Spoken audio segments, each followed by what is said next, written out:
"Stop right there. Is that my son?"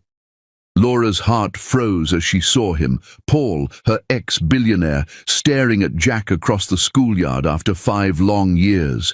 She thought she'd hidden him from the world, from Paul, from the man who abandoned them. But now, everything she fought to protect is at risk. He's back, watching, waiting, and nothing will ever be the same. Watch what happens when past betrayals collide with the love she's been hiding, and how one day at school could change everything. Where are you listening from today? And who's joining me? Any of my loyal viewers with me right now? Make sure you hit that subscribe button so you never miss a story. And now, let's dive in. Laura adjusted Jack's collar slowly, deliberately, as though the small act required her full concentration, her fingertips smoothing the fabric at his throat while the morning unfolded around them with noisy indifference. Parents flowing past in hurried streams, voices overlapping, laughter clashing with impatience, the scent of coffee and exhaust hanging low in the air like a fog of routine. The school gate stood wide and welcoming, bright banners fluttering above it, a place designed to promise safety and beginnings, yet Laura felt the familiar tightening in her chest that came every morning before she let go of his hand, because loving fiercely meant learning to release without breaking.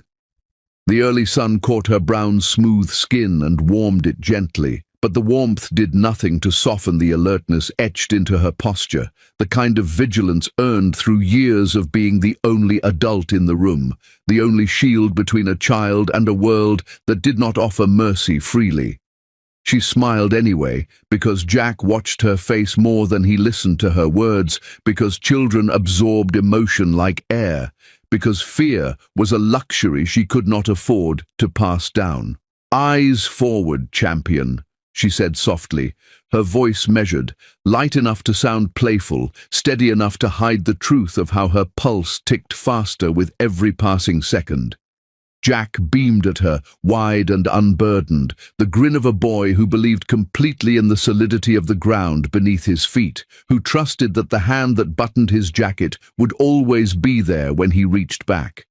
He wrapped his arms around her waist in a quick, fierce hug, the kind that knocked the breath from her lungs in the best way, grounding her in the simple reality of his weight, his warmth, his existence. And then he was gone, darting toward the entrance with unrestrained confidence, never once turning to check if she was still watching, because she had taught him that goodbyes did not need fear to be real. Laura remained where she was, eyes following the familiar sway of his backpack, until he disappeared into the sea of uniforms and chatter, her lungs finally releasing the breath she'd been holding. Relief settling in like a fragile glass ornament balanced on the edge of a shelf. This was the moment she usually allowed herself, a half-second of quiet victory, a silent acknowledgement that she had done it again, that she had delivered him safely from one day to the next. But the relief shattered almost instantly, not with sound, not with movement, but with a sensation so sharp it felt like a hand closing around her spine. She stiffened, every nerve waking at once, the instinctive response of someone who had learned the hard way that danger did not always announce itself. The feeling of being watched crept over her skin, slow and deliberate, raising the fine hairs at the nape of her neck, dragging her attention backward even as her body resisted turning. She knew this feeling. It was the same awareness that had followed her through silent hallways and echoing courtrooms, through moments when eyes weighed her worth without permission, when judgment lingered just beyond her line of sight. Her face remained composed, lips pressed into a neutral line, years of emotional control holding firm while her mind raced through possibilities, through exits, through reasons that made sense and reasons that didn't. She told herself she was tired. She told herself she was imagining things. She told herself that mornings were chaotic and paranoia was easy. Across the street, amid the disorder of honking cars and double-parked vans, something stood out precisely because it did not belong.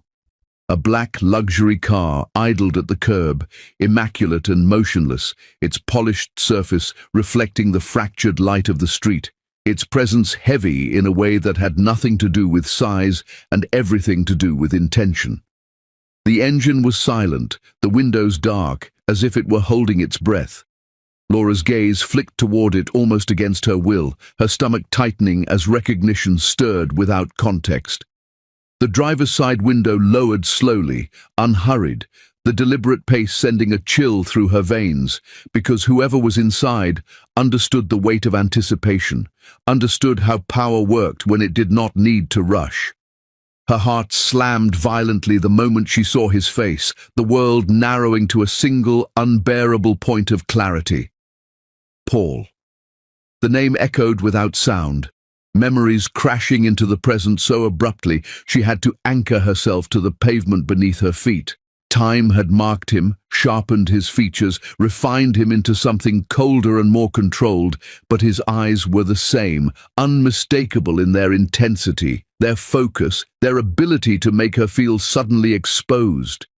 5 years dissolved in an instant, replaced by images she had buried with purpose, legal documents signed in silence, unanswered calls, the weight of carrying life alone, while he chased things that glittered louder than responsibility.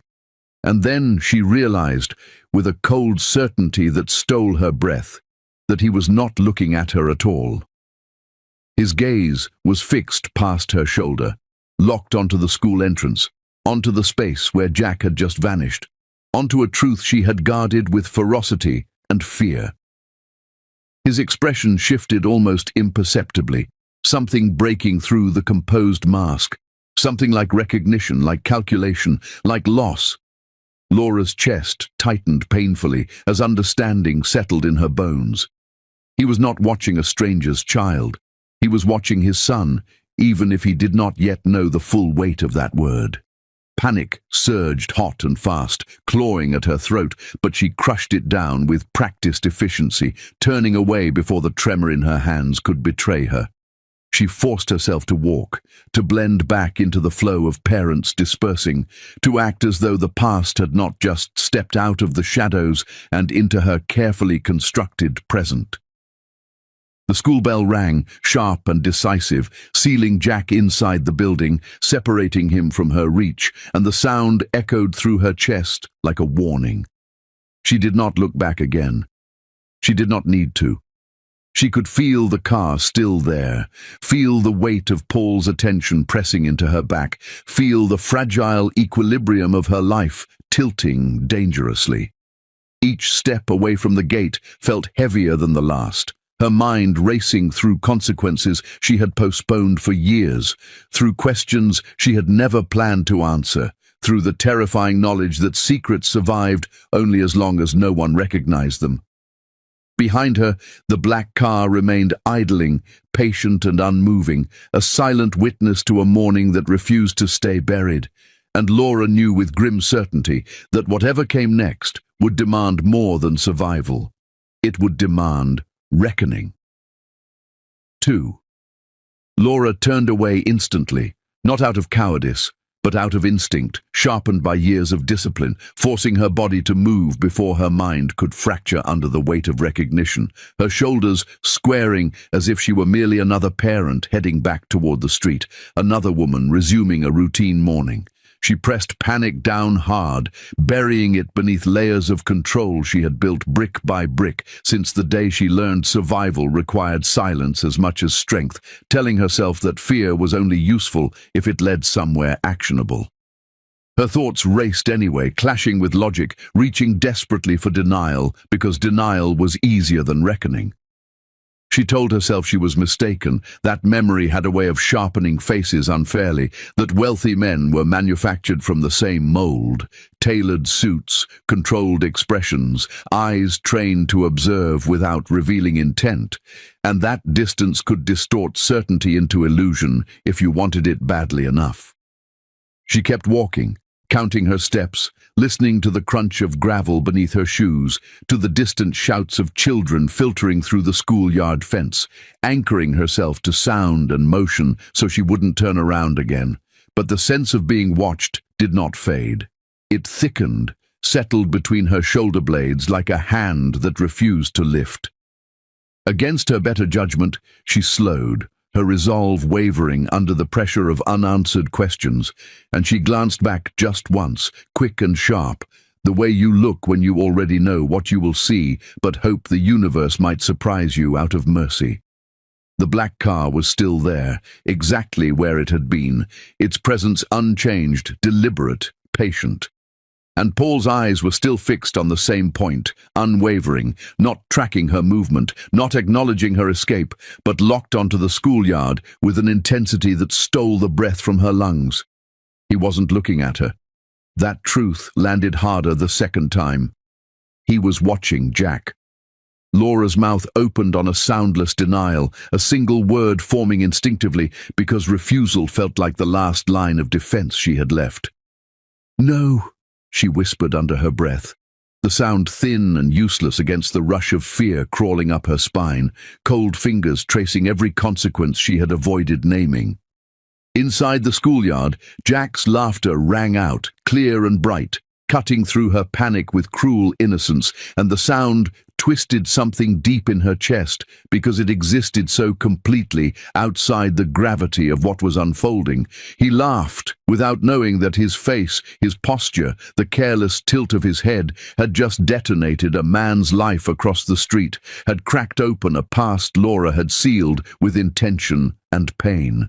Her hand went to her phone without conscious thought, fingers trembling as they wrapped around the familiar shape, muscle memory overriding indecision, because this was the moment when most people called for help, for backup, for reassurance that they were not alone. Her thumb hovered over the screen, over names she trusted, over emergency numbers that promised intervention. But she didn't dial. She couldn't. There was no immediate danger, no crime being committed, no explanation she could offer that wouldn't unravel everything she had fought to keep intact. Calling someone would make this real in a way she was not ready to survive. So she held the phone tightly instead, as if sheer grip could anchor her reality, her pulse thundering loud enough she was certain it must be visible. Across the street, Paul did nothing. He didn't step out of the car. He didn't raise a hand in greeting or demand answers or attempt to cross the distance between them. He didn't chase, didn't confront, didn't call out her name the way he once had in moments of impatience or entitlement. He simply remained where he was, watching, absorbing, committing every detail to memory, with the precision of a man who understood instinctively that this moment mattered more than impulse. Laura noticed then how still he was, how restraint seemed to wrap around him like armor, and that unsettled her far more than anger would have. Rage could be predicted. Control suggested calculation. Her thoughts spiraled, darting between past and present, between the woman she had been and the one she had forced herself to become. She remembered the way Paul used to look at opportunities, at acquisitions, at anything he intended to claim, the way his attention narrowed until the rest of the world blurred into irrelevance. Seeing that same focus now, directed at a child who shared his blood, sent a shiver through her that had nothing to do with cold. She wondered how much he saw already, how many similarities he had catalogued in the span of a few minutes, how quickly a man like him could connect dots once curiosity turned into certainty. Jack ran past the fence, chasing a ball, his movements loose and unguarded, and Paul's expression shifted again, something unsteady flickering across his face before he masked it, his jaw tightening as if to physically hold himself back. Laura caught that moment and felt the ground tilt beneath her feet. This wasn't a casual observation. This wasn't coincidence. This was recognition in its earliest, most dangerous stage.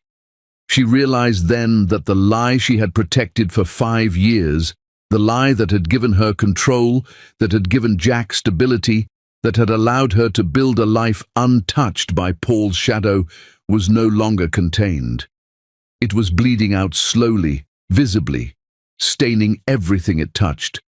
She turned away again, more decisively this time, forcing her legs to move even as her mind lagged behind, because staying any longer would mean surrendering to paralysis, and paralysis had never saved anyone.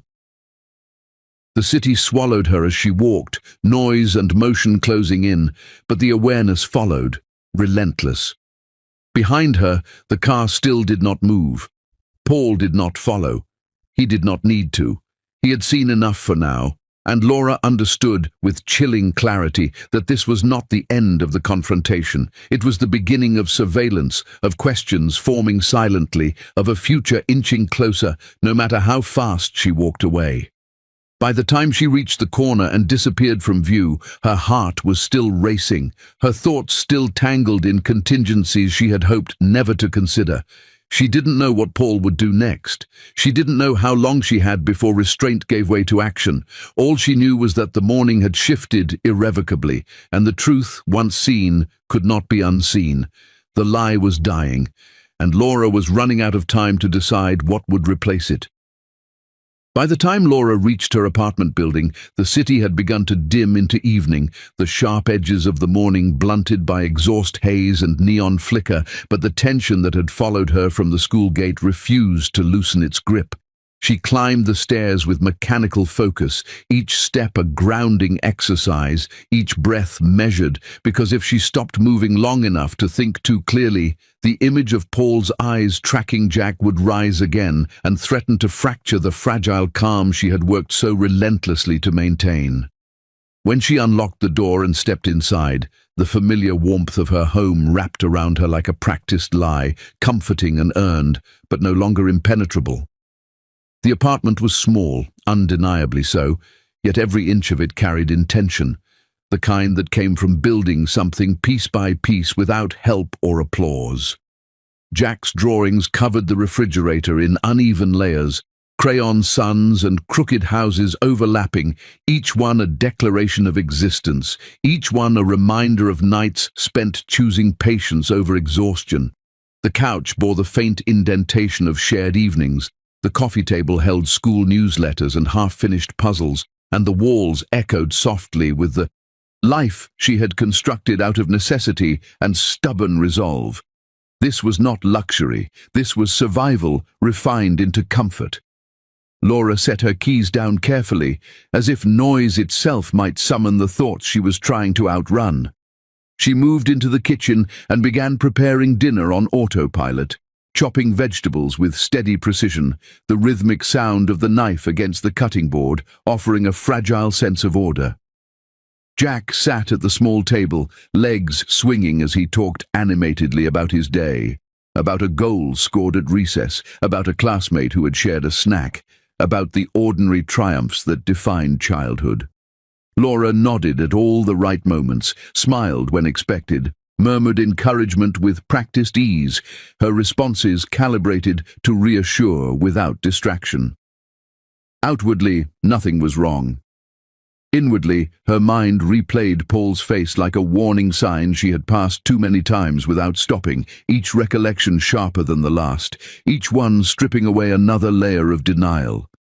She remembered the day she signed the divorce papers, the sterile chill of the office, the way the pen felt heavier than it should have in her hand, as if it understood the weight of what it was sealing. She had been pregnant then, her body carrying a future she had not yet fully processed, her voice small and unused in rooms where decisions were made quickly and without her. Paul had barely looked at her as she signed, distracted by calls, by calendars, by commitments that promised returns measured in profit rather than presence. She remembered thinking, not for the last time, that silence was easier than begging someone to care. The scent of food filled the apartment as she stirred the pot, grounding her briefly in the present. But memory was relentless. She remembered late nights alone, one hand on her stomach, the other balancing bills and fear, telling herself that choosing independence over neglect was not failure, but necessity. She remembered the countless moments when Paul had chosen boardrooms over apologies, expansion over explanation, power over partnership, and how each choice had carved distance that eventually became permanent. She had not hidden Jack out of malice. She had hidden him out of instinct, out of a certainty that love given inconsistently was more dangerous than love withheld entirely. Dinner passed quietly, Jack chattering through bites, Laura responding just enough to keep him anchored, her mind splitting itself in two to maintain the illusion of normalcy. When the dishes were done and the evening settled into its familiar rhythm, Jack climbed onto the couch beside her, curling instinctively into her side, resting his head against her shoulder with the ease of someone who had never doubted belonging. The weight of him pressed into her, solid and real, and for a moment the world narrowed to this. Warmth, breath, the quiet hum of a life she had fought to protect. "Mum, you okay?" he asked suddenly, his voice gentle, observant in the way that always caught her off guard, because children noticed more than adults liked to admit. Laura's throat tightened, emotion rising dangerously close to the surface, but she swallowed it down with practiced efficiency and smiled, a soft curve of the lips she had perfected over years of necessity. "I'm okay," she said. Because that was what survival looked like in real time, because honesty was sometimes a burden she refused to place on his shoulders. Jack accepted the answer without pressing, content to simply exist beside her, unaware of how fiercely she was holding herself together. The phone buzzed on the coffee table, the sound slicing through the quiet like a blade, sharp and intrusive. Laura froze, every muscle locking as adrenaline surged without permission, because she already knew before she reached for it that nothing good arrived unannounced after a day like this. Her blood ran cold as she picked it up, the screen lighting her face in stark relief, an unknown number glaring back at her with quiet menace. For a split second, she considered ignoring it, letting it fade into silence, preserving the illusion of control for just a little longer. Then the message appeared, 6 words. No greeting, no explanation, just truth delivered with surgical precision. "I saw him today. We need to talk." The room seemed to tilt, the walls closing in as the weight of inevitability settled fully into her chest. Laura stared at the screen, pulse roaring in her ears, understanding with devastating clarity that distance and time were no longer enough to protect what she had built. Paul had crossed the threshold from observer to participant. The past had found her address, and whatever came next would demand a reckoning she could no longer postpone. Laura arrived at the cafe deliberately early, choosing the location with precision that had become instinctual over years of navigating spaces that mattered to no one but her. It was far removed from the streets Paul frequented, far from the luxury and glare of his world, chosen for anonymity and neutrality, for the assurance that no one who knew him would recognize him here, and more importantly, that no one who knew her would question her presence. She stepped through the door with quiet authority, the familiar scent of roasted coffee beans and baked pastries brushing against her senses, grounding her just enough to mask the tremor in her hands and the tension she refused to acknowledge. Every detail of the room, the soft clatter of cups, the low murmur of conversation, the sunlight slanting through tall windows and pooling on the polished wood floors, became her anchor as she moved toward the corner table she had reserved, a vantage point that allowed her to monitor the entrance without appearing vigilant, to hold her composure while bracing for the confrontation she had hoped to delay indefinitely. She remained standing, arms crossed, heels planted firmly on the tiled floor, embodying the authority she had built in the years since the divorce, the authority that had allowed her to navigate life alone without apology or compromise. Each minute that passed increased the tension, a rhythm of time that pulled her attention to the door with anticipation and anxiety, and when he arrived, the air shifted imperceptibly, charged with the gravity of the past and the unspoken reckoning of the present. Paul entered with the poise of someone accustomed to command, 36 years of calculated control radiating from him in measured steps, the faint gleam of wealth and influence apparent in the cut of his suit, the confidence in his posture, the way his gaze swept the room before finding its intended target. He looked every inch the man she had known before, the devastatingly handsome figure who had once held her heart captive with arrogance and charm, But there was an edge she had not seen before, a tremor beneath the polished surface, the shadow of a man confronted with something he could not immediately dominate or dismiss. Laura remained motionless, refusing to sit, refusing to soften. The muscles in her arms flexed under the weight of her crossed posture, her body a subtle declaration that she had reclaimed control, that the power dynamics had shifted in ways Paul would have to acknowledge. When he approached, his gaze met hers with an intensity that had always unnerved her, the same sharpness that had once inspired desire, now sharpening into something that felt like calculated desperation. "Is he mine?" he asked, the question emerging from his lips with no preamble, no greeting, no attempt at civility, as though the urgency of the truth overrode every social protocol, as though entitlement alone could demand the answer he wanted. His voice was low, steady, but carried an edge that betrayed the turbulence he was trying to hide, the storm beneath his composed exterior. Laura did not flinch. She did not hesitate. She did not allow the words to land with power. Instead, she leaned slightly forward, a subtle yet commanding motion that reminded him that she had built this life without him, that she had survived everything he had chosen to ignore. "You don't get to ask that casually," she said, each word deliberate, each syllable infused with a controlled sharpness that carried years of restraint, pain, and authority. The cafe continued to hum around them, the low murmurs of strangers creating a backdrop of normalcy that contrasted violently with the intensity of the moment, a tension that seemed to pull the room into a bubble surrounding only the two of them. Paul's jaw tightened, the faint flicker of guilt crossing his otherwise impenetrable expression, momentary and fleeting, but enough to remind her that beneath the layers of arrogance she had once admired, he was a man capable of recognition, of self-reproach, of realizing the consequences of his choices even if delayed for years.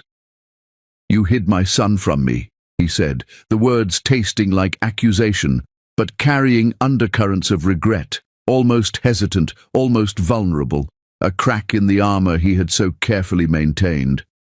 Laura leaned closer, closing the minimal space between them with deliberate intent, her voice sharp, controlled, carrying the weight of truth she had never once hesitated to wield. "You abandoned him before he existed," she said, and the words struck the table between them, invisible yet palpable, a declaration that the past could not be rewritten, that responsibility could not be outsourced to remorse. Silence followed, thick and almost suffocating, the kind that carried more meaning than any dialogue could, pressing on both of them with the weight of years and the inevitability of consequences. Every second stretching awareness into a liminal space where the past collided with the present, where old wounds festered beneath composed exteriors, and where unspoken truths demanded acknowledgement before anything else could move forward. Paul's silence was loud, louder than any shouted apology or fevered excuse could have been. It conveyed more than guilt. It conveyed realization, a recognition that he had missed more than birthdays, more than milestones, more than moments that could never be returned. Laura studied him, noticing the subtle tremor in his hands, the sharpness in his eyes that now carried both longing and fear, the way his carefully composed mask threatened to crumble under the gravity of her words. And then, in a whisper that almost seemed to struggle against the constraints of pride and fear, he said, "Please tell me the truth."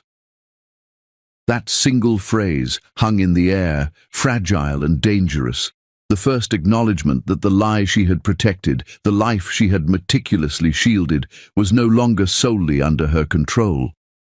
Laura's gaze sharpened, measuring, calculating, knowing that every word she chose next could either draw a boundary, provoke confrontation, or unravel the fragile equilibrium she had fought so hard to establish. The room itself seemed to shrink, the ambient sounds fading into near silence, the low hum of conversation dimmed by the intensity radiating between them, the past pressing forward with relentless insistence.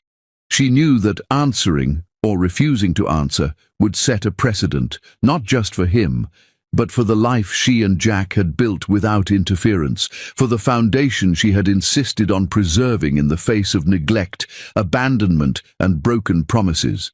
And yet, for all the control she wielded, for all the careful planning, for all the emotional walls she had built, she felt the tiniest fracture of vulnerability creep in, the tiniest whisper that perhaps this conversation would not just be about the past, but about the irrevocable future, about choices and boundaries and consequences that would stretch far beyond the walls of this cafe. Would he respect her rules? Would he understand the weight of his absence?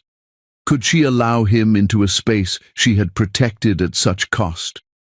Each question demanded attention, demanded calculation, demanded patience, and each one left her suspended in the space between control and uncertainty, aware that nothing would ever be simple again.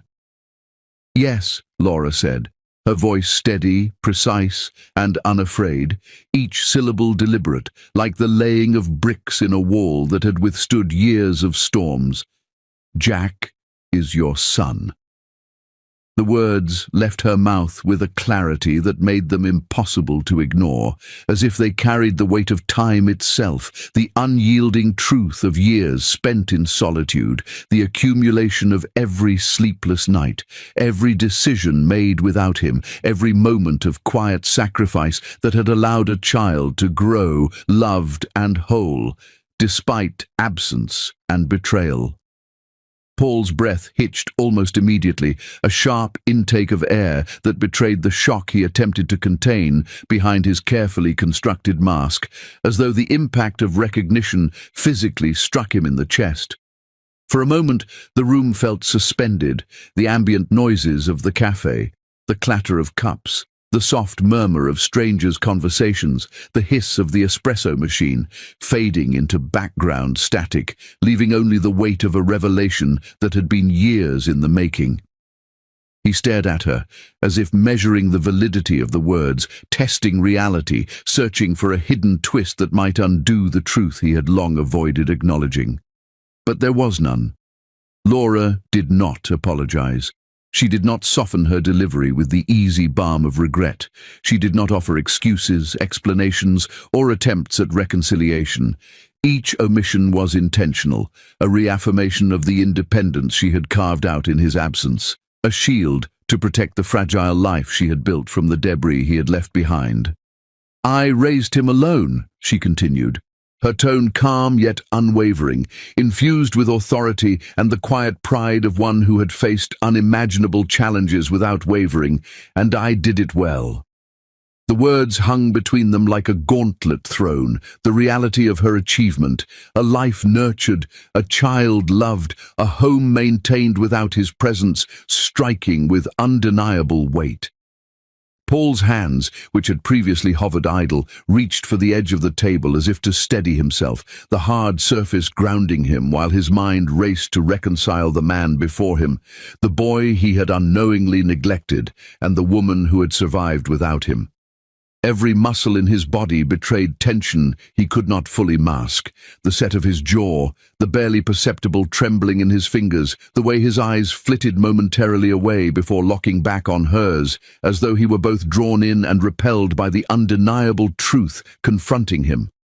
"I would have stayed," he said quietly, the words escaping with an uncharacteristic softness, an almost pleading inflection that revealed vulnerability behind the veneer of control he had honed over decades. For a moment, the air between them seemed to pulse, the subtle rhythm of breaths and heartbeats, creating a tension that pressed against the boundaries of reason. Laura's head shook almost imperceptibly, each movement deliberate, a silent indictment of the choices he had made, the opportunities he had squandered, the presence he had withheld. "You stayed with money, not with people," she said, her voice low and sharp, her eyes locking on his with the precision of someone who understood the stakes better than anyone, who had borne the weight of consequence for decisions he had long ignored. There was no accusation in her tone, only an unwavering statement of fact. the kind that lands more powerfully than any outburst or display of anger could. And in that moment, Paul saw not the woman he had once thought dependent, the woman he might have underestimated, but the full measure of who she had become, capable, resolute, independent, and unafraid to wield the truth like a weapon tempered by years of necessity. He looked at her then, and for the first time in what seemed like eternity, he saw her fully, not as an echo of the woman he had loved, not as a reflection of past mistakes, but as someone reborn through circumstance, forged in the crucible of struggle, untouchable yet undeniably human. His gaze lingered, searching, probing, not for excuses, not for apology, but for understanding, for connection, for any thread that could link the man he had been with the child and woman he had abandoned. "I want to know him," Paul said finally, the declaration slipping out with a careful mixture of resolve and uncertainty, as though each word carried both desire and the recognition of the long road that lay ahead. His admission was tentative, measured, yet carried the weight of centuries of absence compressed into a single moment of confrontation, the recognition that time lost could never be retrieved, only compensated for, if at all. Laura's eyes hardened, a shield rising instinctively, a test not only of his intent, but of his readiness to face consequences long deferred. "That depends on what you're willing to lose," she said, each word deliberate, calculated, infused with the authority of someone who had fought relentlessly to protect the life they had created, and who would not allow recklessness or entitlement to compromise it. The statement was more than a warning. It was a boundary, a challenge, a micro cliffhanger suspended in the air, demanding recognition of stakes that Paul could no longer ignore. He understood instantly that this was not an invitation, not a casual reconnection, not an opportunity to reclaim what he had lost through charm or wealth. It was a trial, a test of his willingness to engage with reality, to accept accountability, to navigate a path fraught with difficulty and consequence, to earn the right to enter a space from which he had long been absent. Paul's gaze flickered, the depth of comprehension evident in the subtle tightening of his jaw, the fleeting softness in his eyes, the restrained exhale he did not allow to escape fully. The words, heavy and deliberate, echoed through his mind as he grappled with the reality that nothing, wealth, influence, apology, could erase the past. The weight of her statement was tangible, pressing against him like gravity, demanding focus, demanding patience, demanding recognition of a truth he could no longer avoid. Could he prove his commitment without breaking the boundaries she had established? Would he respect the autonomy she had fought so hard to maintain? Could he navigate the complexity of re-entering a life that had been meticulously shielded from his presence for half a decade? Each question formed a knot in the air between them, a tension neither could release without careful negotiation of intention, trust, and accountability. Laura leaned back, slightly, just enough to reinforce the weight of the boundary she had set, the authority she still wielded, and the unspoken understanding that access to her son would not be granted freely, that history would not be erased with words, that presence had to be earned, and that trust had to be rebuilt in measured, deliberate increments. Paul's hands relaxed on the table but did not leave it, his body subtly leaning forward as if drawn in by gravity and obligation at once, his breath even but his heart betraying him with a rapid thrum beneath his chest. Silence fell again, thick, pregnant with possibility, with tension, with the unspoken acknowledgement that their interaction had moved beyond confrontation into the realm of negotiation, with stakes measured not in money or influence, but in love, responsibility, and the fragile architecture of family rebuilt from absence. He studied her carefully, noting the calmness beneath the steel, the control beneath the warmth, the authority beneath the years of survival, and realized with a shock that the reunion he had imagined in his mind for years was never going to be the easy reclamation he had secretly desired. It would be measured, it would be earned, it would demand courage, humility, and acceptance of consequences he had long evaded. And in that realization, Paul understood fully that this was not a meeting of reconciliation, but a crucible, a trial, a beginning that would either forge connection or solidify distance. The room seemed to contract around him. Every detail, the hum of the espresso machine, the distant laughter of strangers, the muted clink of silverware, amplifying the weight of the truth he had finally confronted, the challenge that lay ahead, and the recognition that life could no longer exist in the half-realities he had relied on for so long. The days following their confrontation passed in a tension-laden rhythm, the kind of silence that is louder than words, where every movement is measured, every glance calculated, and every sound carries an undercurrent of possibility or threat. Laura could feel it in the mornings, the subtle shift in air, the faint hum of awareness that something, or someone, was present even when unseen, and she hated it with a precise, controlled fury, because control had always been her currency, her lifeline, and now, suddenly, that currency was threatened by the mere act of observation. Paul had not demanded custody, had not issued threats, had not tried to buy his way back into Jack's life with promises or luxury, and that in itself unnerved her far more than anger ever could have, because it revealed a patience, a calculated restraint that was far more dangerous than rage. There was intent in stillness, and Laura recognized it instantly, like a predator waiting in the brush, quiet, patient, and impossibly focused. He honored the boundaries she had set, yet his presence was impossible to ignore. From across the distance, in parking lots, at the soccer field, on sidewalks he had no reason to occupy, Paul watched with the precision of someone cataloguing everything: Jack's movements, his expressions, his gestures, the slight quirks that only a parent could notice, the subtleties that marked a child as his own. Each observation was a stitch in an invisible tapestry, an unspoken lesson in patience, an assertion that he would be present without intrusion, that he would exist without demanding, that he would follow rules without surrendering control. And for Laura, this created a tension that was both unbearable and unavoidable, because every glance, every distance, every deliberate pause in action reminded her that the past she had carefully contained was colliding with the present she had fought so fiercely to maintain. She felt her pulse quicken at times when she knew he was near but did not intervene, at moments when Jack's laughter carried across the field and Paul's silhouette lingered behind the fence, hands clenched and expression unreadable, a man balancing restraint with desire in a way she could neither control nor predict. The first moment of real collision came on a crisp Saturday afternoon at the neighborhood soccer field, a wide expanse of grass bordered by chain-link fences, the kind of place where parents clustered in casual arcs of conversation, the sound of children shouting and sneakers squeaking against the turf, creating a rhythm both ordinary and unforgiving. Laura had been walking toward the field, clipboard in hand, mentally rehearsing defensive strategies in case Jack's curiosity intersected too closely with Paul's presence, when her son's voice pierced the morning with an innocent observation that caught her off guard entirely.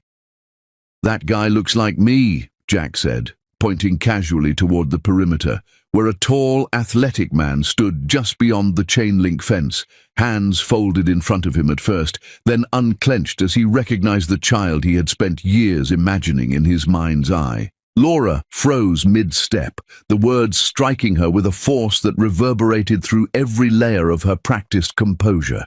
She swallowed hard, the familiar catch in her throat returning with a vengeance, and offered a carefully measured response, one that contained truth but not invitation.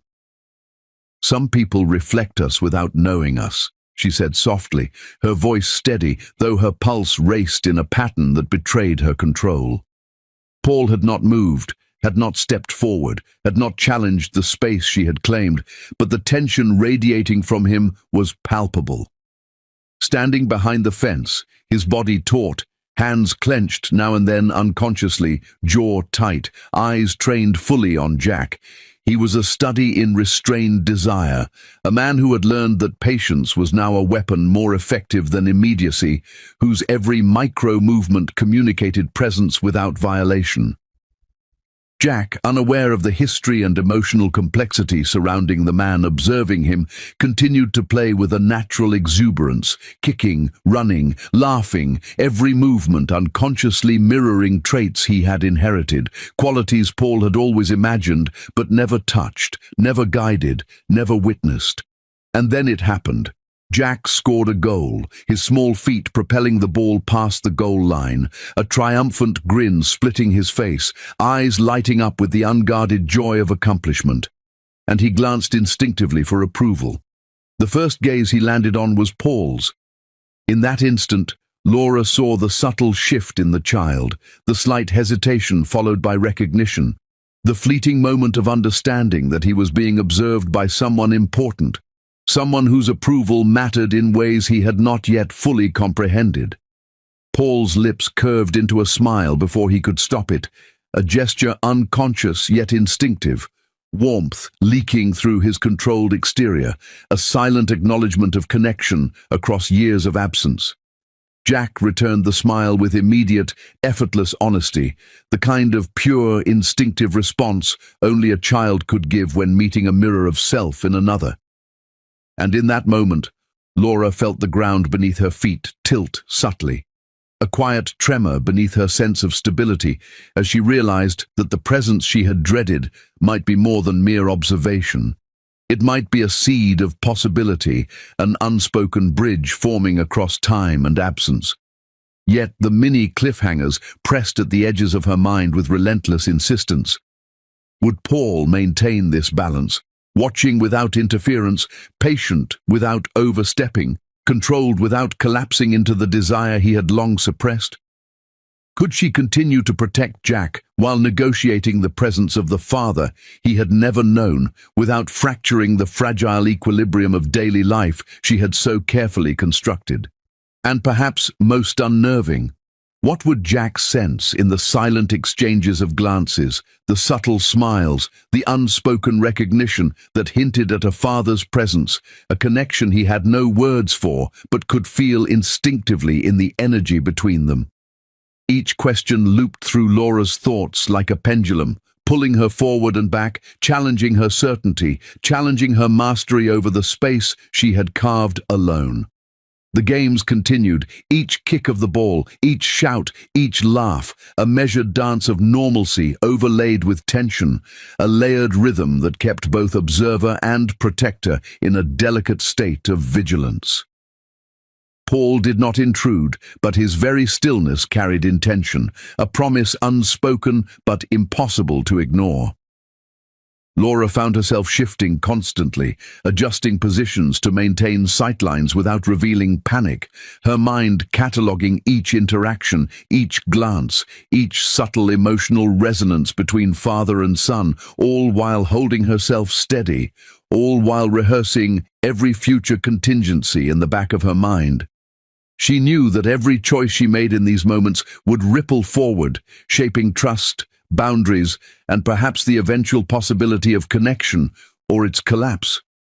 And when Jack ran to retrieve the ball after another goal, momentarily glancing toward the fence, Laura caught the brief flicker of mutual acknowledgement between child and father, a silent communication, instinctual, instantaneous, fragile, and realized that the future, for all its uncertainties, had begun to shift beneath her feet, subtly, inexorably, in ways she could neither fully anticipate nor control.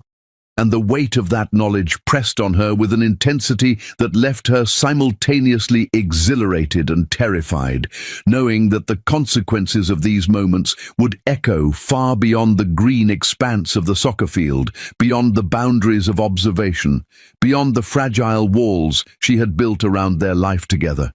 That night, the apartment was quiet in a way that felt almost reverent, the kind of silence that gathers itself around small domestic spaces, when the day's routines have ended and the world outside continues in oblivious momentum.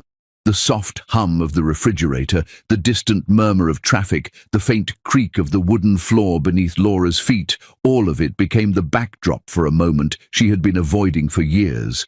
A conversation she had postponed, not out of fear for Jack, but out of fear for the consequences, for the unknown that waited on the other side of honesty.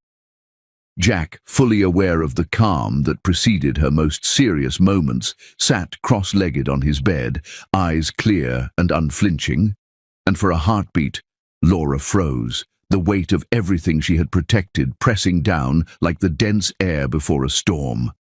She had rehearsed every word, every intonation, every possible reaction over countless nights, yet here it was. No preparation sufficient for the immediacy of a child's intuition, no strategy adequate for the simplicity of a question that carried the full weight of years absent. "Mom, is Paul my dad?"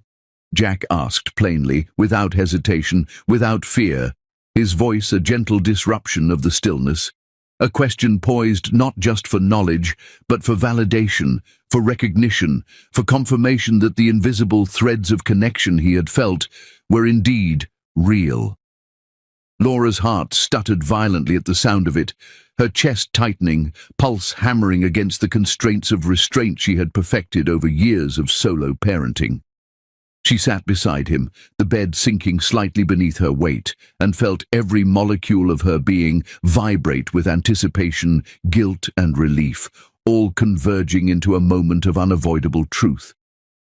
The years of silence, the careful construction of a life that had survived his absence, the battles fought alone, all of it condensed into the space between his small hands resting on the quilt and the intensity in his gaze, wide and unafraid. "Yes," she said finally, her voice steady, precise and measured, yet beneath it a tremor of vulnerability betrayed her. "Yes," the word repeated softly in her mind as it left her mouth, solidifying the truth she had carried like a fragile flame, careful to guard it against the winds of memory and consequence, and now allowed to shine in its full, unaltered reality. Jack processed the words quietly, the maturity in his comprehension remarkable for his age, the subtle nod of understanding that seemed to bypass disbelief and arrive straight at recognition. He did not cry, he did not shout, he did not recoil. Instead, he absorbed the truth, like a quiet acknowledgement of something his intuition had long suspected, the puzzle pieces of absence and observation suddenly aligning into clarity. "Is he coming to take me?" Jack asked after a pause, the words hanging in the air like a challenge wrapped in innocence. A question that carried more than curiosity, that implied both an understanding of distance and a desire for reassurance. Laura's chest constricted, her mind spinning through years of preparation, strategies and contingency plans, because she knew that the answer had to be firm, protective and unwavering. She pulled him close, wrapping arms around his small frame, pressing him gently against her chest, heart hammering, pulse racing with both fear and resolve. "No one takes you from me," she said, the words deliberate, imbued with protective authority, and yet tender with the warmth of maternal reassurance. The tension remained, however, a latent presence, because she knew the truth of the world extended beyond her embrace, that consequences and desires awaited beyond the walls of her carefully curated apartment, and that each day would bring new questions, new challenges, new moments of reckoning.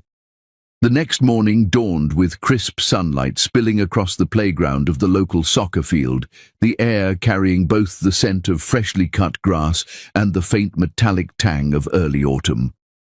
Jack had been practicing for weeks, alert and energetic, unaware that the adult he had begun to recognize in fleeting glimpses from the sidelines had arrived to witness not just his athletic skill, but the expression of his very essence.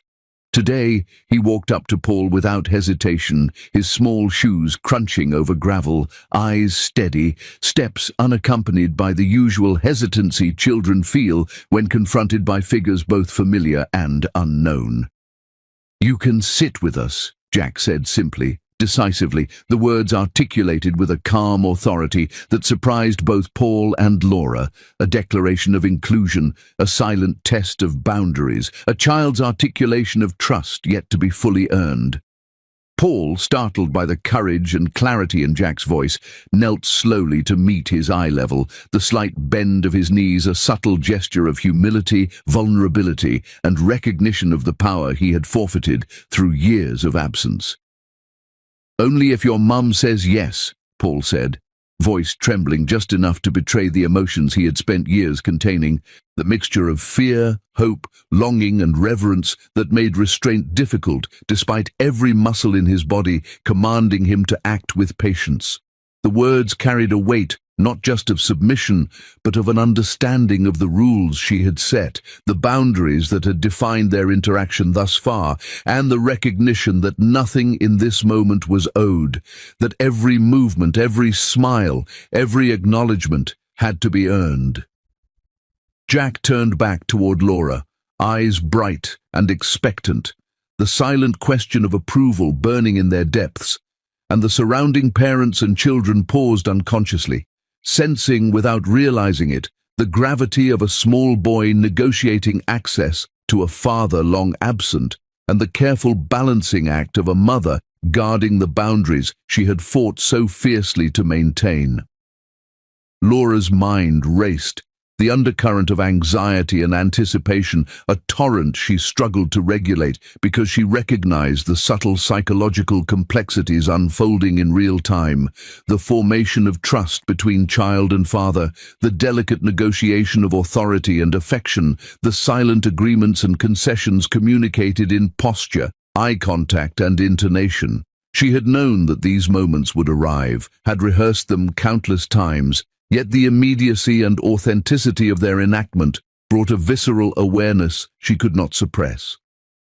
Would Paul maintain the restraint necessary to honor her rules?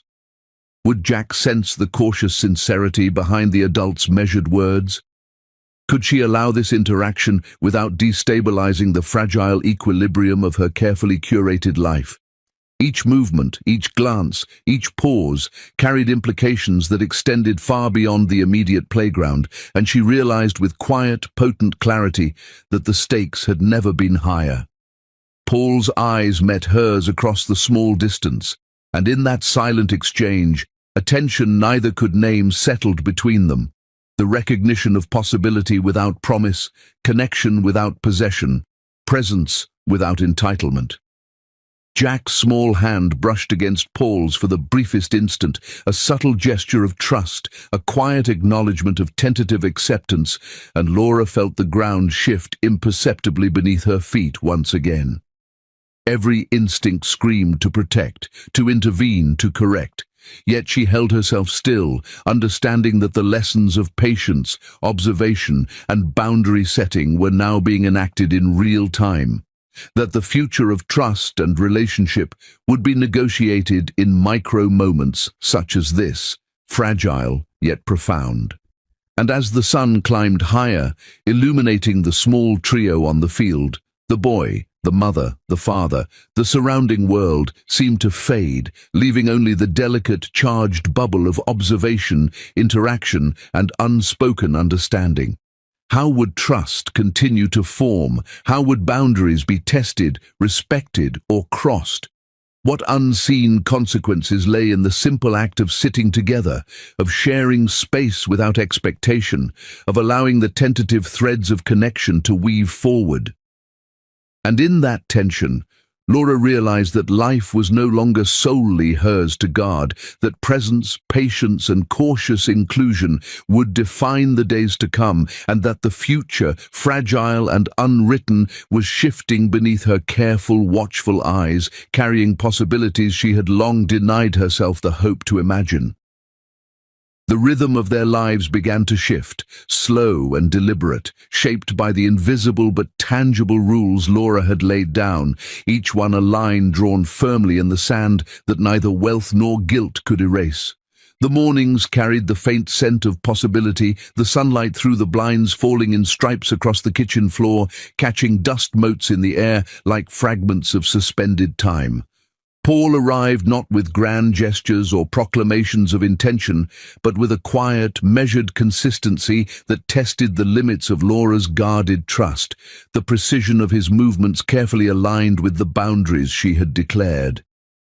He arrived on time, each footstep a silent assertion of his willingness to respect the rules, each glance measured, each word carefully weighed. He left when told, his departure as deliberate as his presence, a constant reminder that access was earned, that trust could not be purchased with charm or wealth, that forgiveness was a process, not a transaction.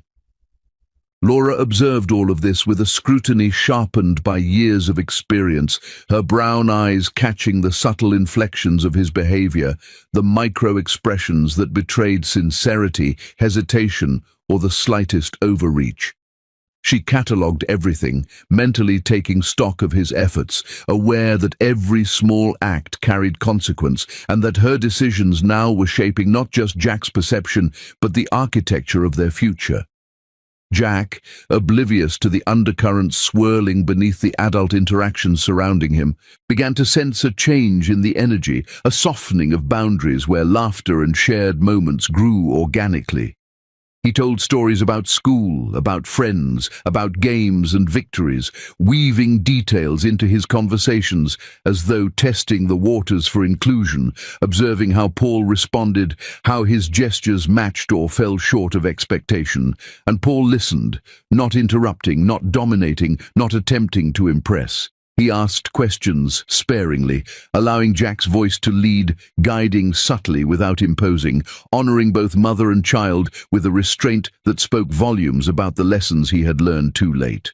Laura watched with guarded approval, noting the incremental growth, aware that this slow, patient method was the only way to balance history with possibility, respect with longing, authority with redemption. Each laugh, each shared anecdote, each small exchange was a test, a measure of progress, a fragile step on a path that could just as easily collapse under impatience or miscalculation. One evening, when the household had settled into the kind of quiet that only comes after day-long exertion, when Jack had gone to bed and the dim light of the kitchen lamp cast soft shadows across the countertops, Paul found himself alone with Laura. The air was charged, thick with unspoken tension, the residue of past betrayals and present attempts at reconciliation blending into a moment neither of them could ignore.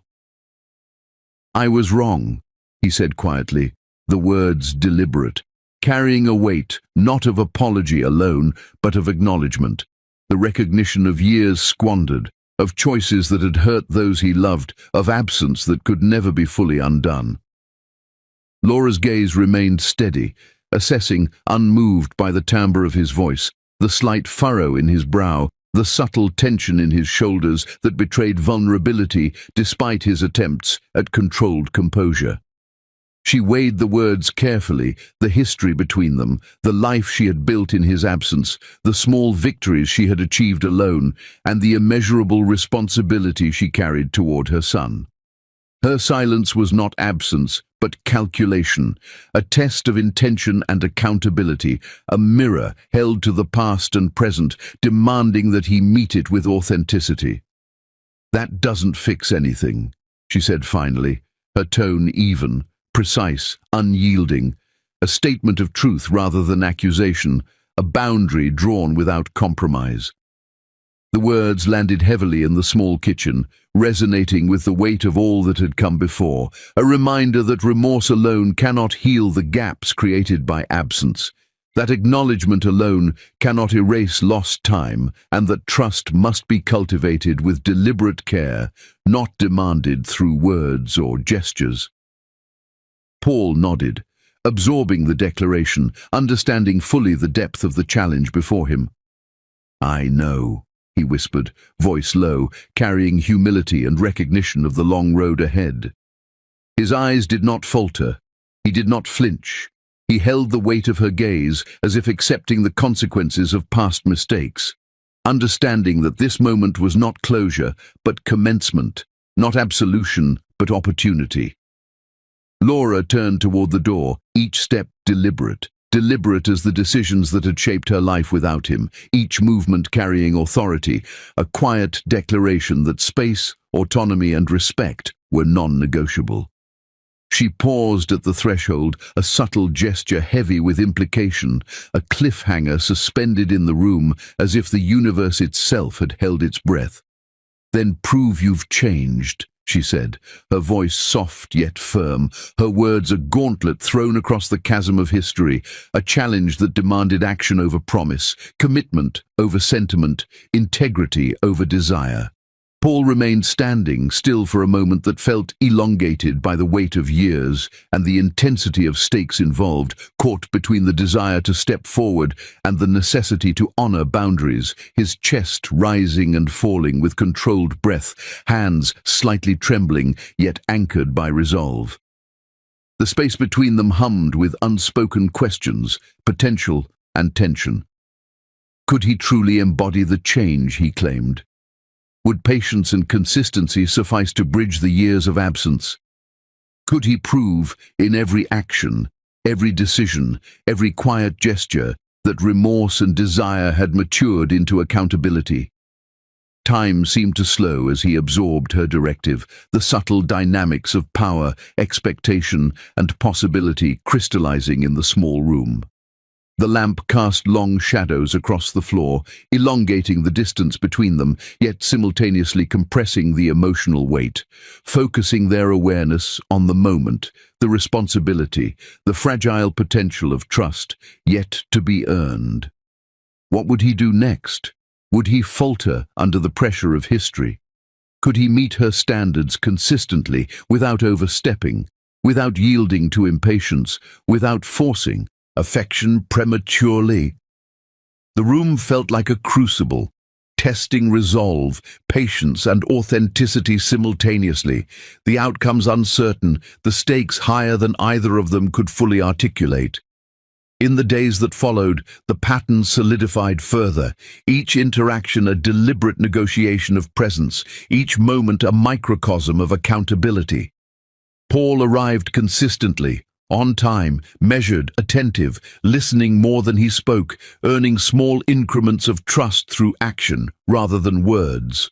Laura observed, evaluated, and sometimes challenged his presence, asking subtle questions, setting tasks, monitoring his consistency.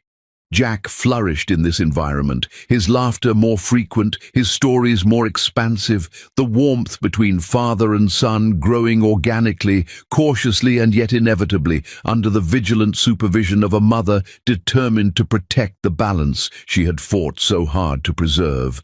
And even in the small victories, the shared smiles across the breakfast table, the tentative teasing during homework, the subtle glances acknowledging progress, the tension remained, a reminder that nothing could be assumed, that boundaries must remain firm, and that the future, though promising, was fragile, balanced delicately on consistency, honesty, and proof.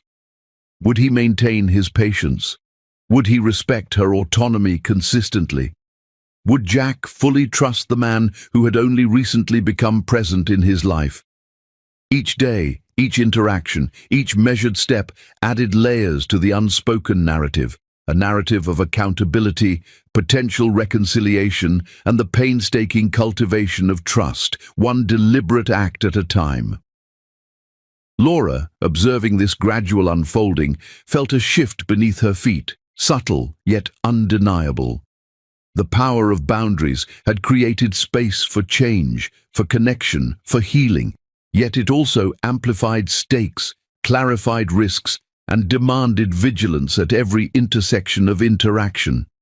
She understood that love could not be rushed, that forgiveness could not be demanded, and that trust, once broken, required proof over time, consistency over charm, actions over promises.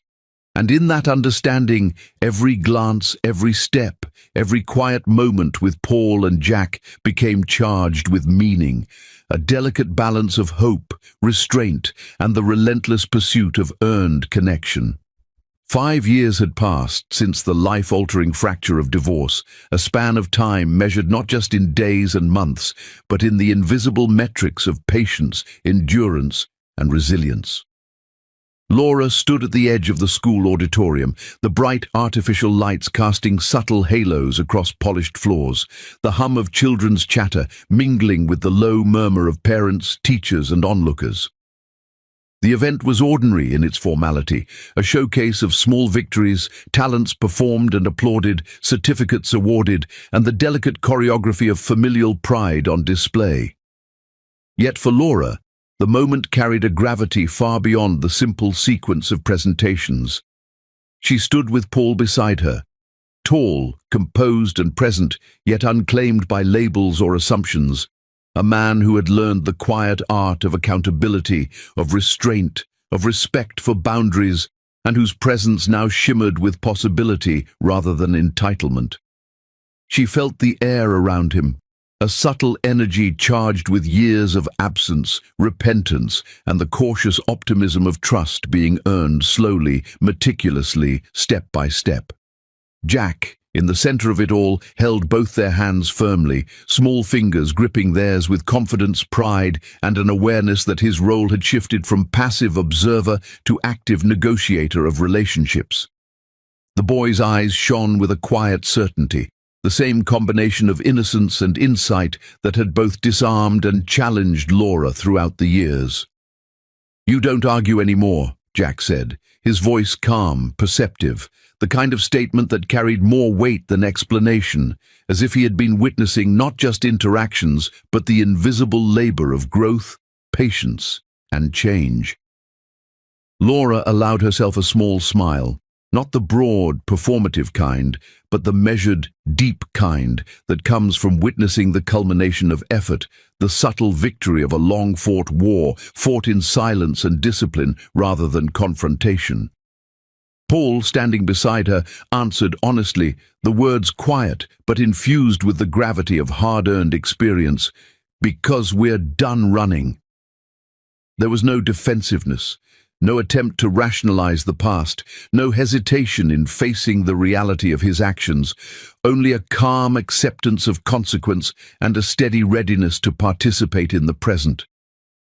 Laura looked at him then, really looked. Not at the handsome, controlled man who had once been defined by arrogance, ambition, and absence, but at the individual shaped by accountability, by humility, by lessons learned through distance and longing. She saw a man capable of presence, capable of choice, capable of honoring what had been protected fiercely. She did not promise love, because love cannot be demanded or granted merely for appearances.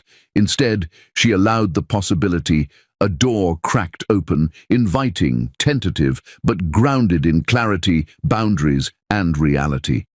The auditorium erupted in applause as Jack approached the stage, small feet carrying him with deliberate purpose, bowing to the audience with grace and pride that reflected not just his own efforts but the steadfast support of those who had protected and nurtured him. Laura and Paul watched, their hands still intertwined with his, a triad of connection formed not by convenience or past claims, but by earned trust, mutual respect, and the patient cultivation of relationship. The clapping resonated around them, not as mere background noise, but as a testament to the layers of work, the invisible battles fought in the quiet, and the victories that had been hard-won through endurance, patience, and integrity. After the applause subsided, Paul leaned closer, his presence close enough for words to carry intimate resonance, and whispered, "Thank you for protecting him."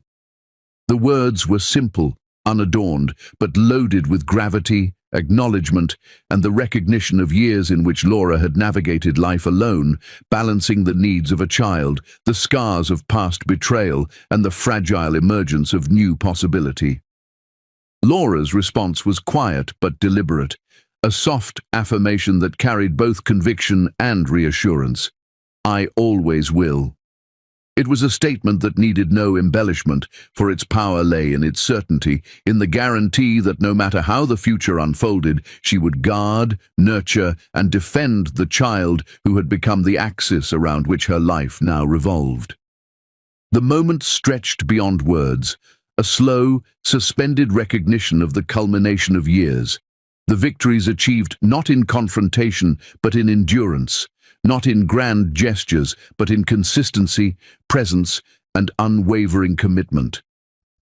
Laura felt the weight of history, the relief of reconciliation, and the subtle thrill of possibility converge, carrying her through a spectrum of emotions so dense, layered, and nuanced that they threatened to unbalance her carefully held composure. Paul, for his part, remained quiet, his hand steady on hers, his gaze on Jack. And in that quiet observation, the strength of transformation became undeniable. No excuses, no rationalizations, no attempts to manipulate, only presence, accountability, and the slow, deliberate proof of change.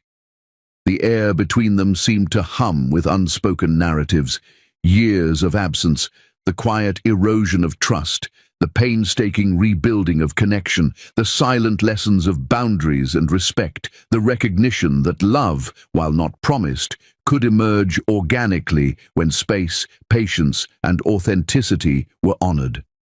The moment was a quiet climax, a resolution earned not through drama, but through deliberate, consistent action, through the patient negotiation of relationship, and through the shared acknowledgement of past mistakes, alongside the deliberate cultivation of future possibility.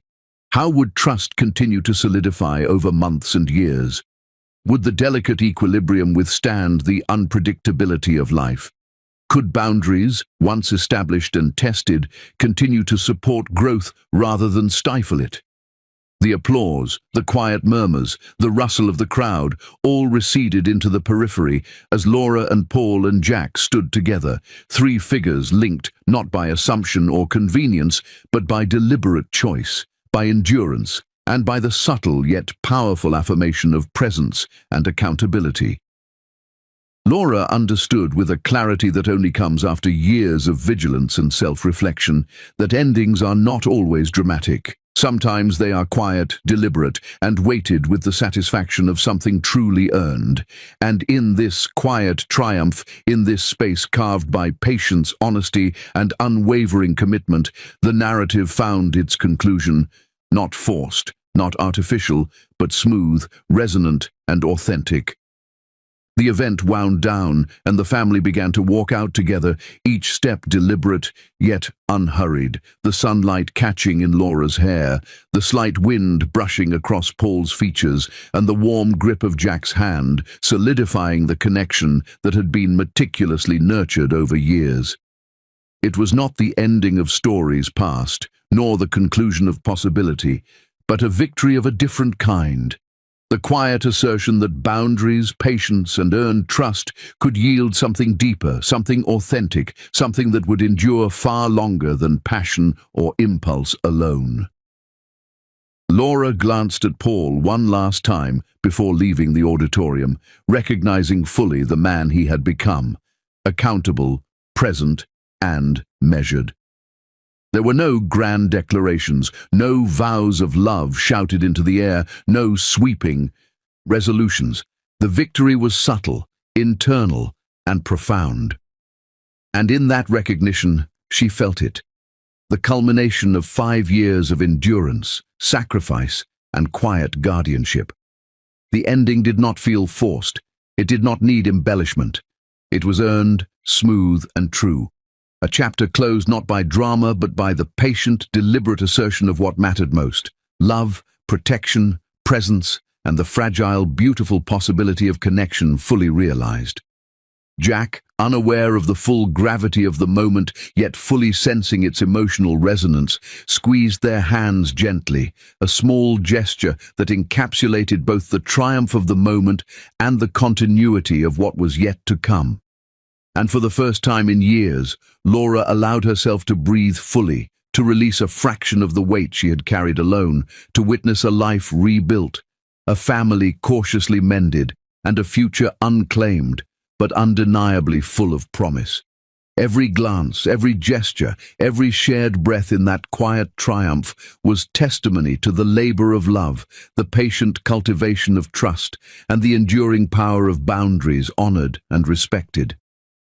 The ending was not forced, not sudden, not dramatic. It was earned, deliberate, and finally deeply, profoundly satisfying. And that's it for today's story, my friends. I hope you felt every twist, every emotion, and every heartbeat along the way. If you enjoyed this journey, don't forget to like, comment, and subscribe to Beyond Color Stories. Your support means the world and keeps the stories coming. Tell me in the comments, what would you do if you were in Laura's shoes? Until next time, stay curious, stay passionate, and I'll see you in the next story.